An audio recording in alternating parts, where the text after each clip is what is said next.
Hello అండి, welcome to food express. ఈరోజు అదిరేటి రుచుల్లో అద్దరిపోయే ఆవకాయ పప్పన్నం రెసిపీ అథెంటిక్గా ఎలా చేయాలో చూసేద్దాం. సో ఇంగ్రీడియంట్స్ ఒక్కసారి చూద్దామా.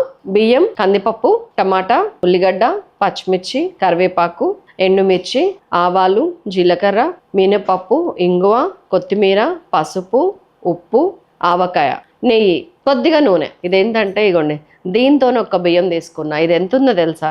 నా అరచేతిలో కూడా ఇంత. దీంతో నిండుగా ఒక బియ్యం తీసుకున్నాను. దానిలో సగానికి కందిపప్పు తీసుకున్నాను. అంటే మీరు ఏ కొలతన్నా తీసుకోండి, 1:2 రేషియోలో వేసుకోండి. అంటే 1 కందిపప్పు అయితే 2 బియ్యం ఉండాలి. నేను దీంతోనే తీసుకున్నాను, నాకు ఇంతకంటే ఎక్కువ వద్దు. దానికి 8 నీళ్లు పోసాను. స్టవ్ ఆన్ చేస్తున్నాను, సిమ్లో పెట్టాను. ఇందులో ఏమేసేదంటే సీక్రెట్ అది. ఇదిగోండి, కొద్దిగా పసుపు వేస్తున్నాను అండ్ ఒక టమాటా అనేది సీక్రెట్. ఉప్పు వేయకండి, కందిపప్పు ఉంది కదా. నేను బియ్యం కందిపప్పు దాదాపు 1 అవర్ నుంచి నానుతుంది. నాకు మంచిగా ముద్దలాగా కావాలి. అది పెట్టేస్తున్నా. బాగా నానింది కందిపప్పు కాబట్టి 2 విజిల్స్ మీడియం ఫ్లేమ్ మీద. మన 2-3 విజిల్స్ వచ్చేసినాయి, తీసేసా. పప్పు చూడండి ఎంత మంచిగా ఉడికిపోయిందో. ఇలా మెత్తగానే ఉండాలి. నేను మరి పప్పు రుబ్బినట్టు రుబ్బకండి. ఇప్పుడు కొంచెం జాగ్రత్తగా చూడండి.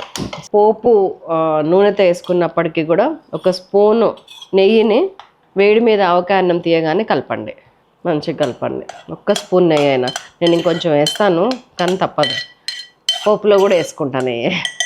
అండ్ దెన్ ఆయిల్, కొంచెం ఆయిల్ వేస్తున్నాను. మీరు ఇంట్లో ఊరమిరపకాయలు ఉంటే ఎండుమిరపకాయల ప్లేస్లో ఊరమిరపకాయలు వేసి పక్కకు పెట్టండి, సైడ్కి ఉంచుకోవచ్చు. ఊరమిరపకాయలు లేకపోతే ఎండుమిరపకాయలు వేసుకోండి. వెల్లుల్లి వేసేస్తున్నా ఫస్ట్ పోపులో. నా దగ్గర ఊరమిరపకాయలు ఉన్నాయి కాబట్టి నేను ఊరమిరపకాయలే వేసుకుంటాను. కొంచెం వేగటానికి టైం పడుతుంది కాబట్టి ముందే వేసుకుంటున్నా. ఎండుమిరపకాయలు అయితే లాస్ట్కి వేసేదాన్ని, ఊరమిరపకాయలు కాబట్టి ముందు వేసాను. కొంచెం ఇది వేగటానికి ఇలా కొంచెం ఒక 1/2 టీ స్పూన్ మినపప్పు, శనగపప్పు అండ్ కొద్దిగా ఒక్కటి పచ్చిమిరపకాయ, జస్ట్ ఫ్లేవర్ కోసం. పచ్చిమిర్చి ఫ్లేవర్ వేగితే చాలా బాగుంటుంది, కారం కోసం కాదు. ఒక 1/2 టీ స్పూన్ ఆవాలు, 1/2 టీ స్పూన్ జీలకర్ర, కొద్దిగా కరివేపాకు. ఇప్పుడు మన అసలు సీసలు ఆవకాయ. మీరు ఎంత వేసుకుందాం అనుకుంటున్నారో అన్నంలోకి? నాకు 2 ముక్కలు చాలు. అండ్ ఒక మనిషికి సరిపోనే ఉంది అది. నాకు ఈ ఆవకాయ చాలు. గుమగుమ ఆవకాయ ఇట్లా కొంచెం ఫ్రై అవ్వగానే ఇంగువ వేసేయండి. ఇంగువ, కొత్తిమీర, కొంచెం కొత్తిమీర అండ్ వాటర్, లైట్గా వాటర్, ఒక 1 కప్ వాటర్. మనం వండి పెట్టుకున్న ముద్దపప్పు అన్నం,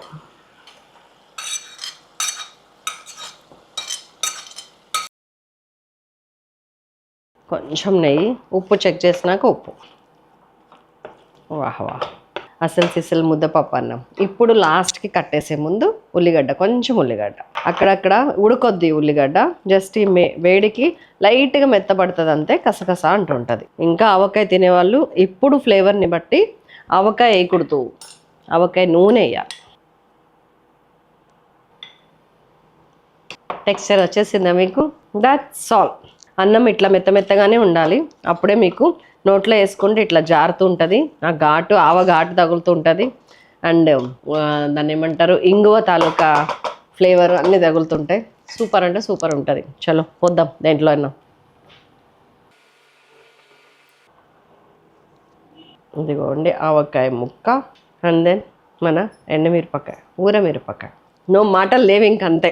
అర్జెంటుగా నేను కూర్చొని ఇంకా వడియాలు కూడా వేయించుకొని కూర్చొని తినాలి. ఇంత సూపరు. అండ్ ఇది ఇంకా సూపర్, నా ఫేవరెట్ ఇది.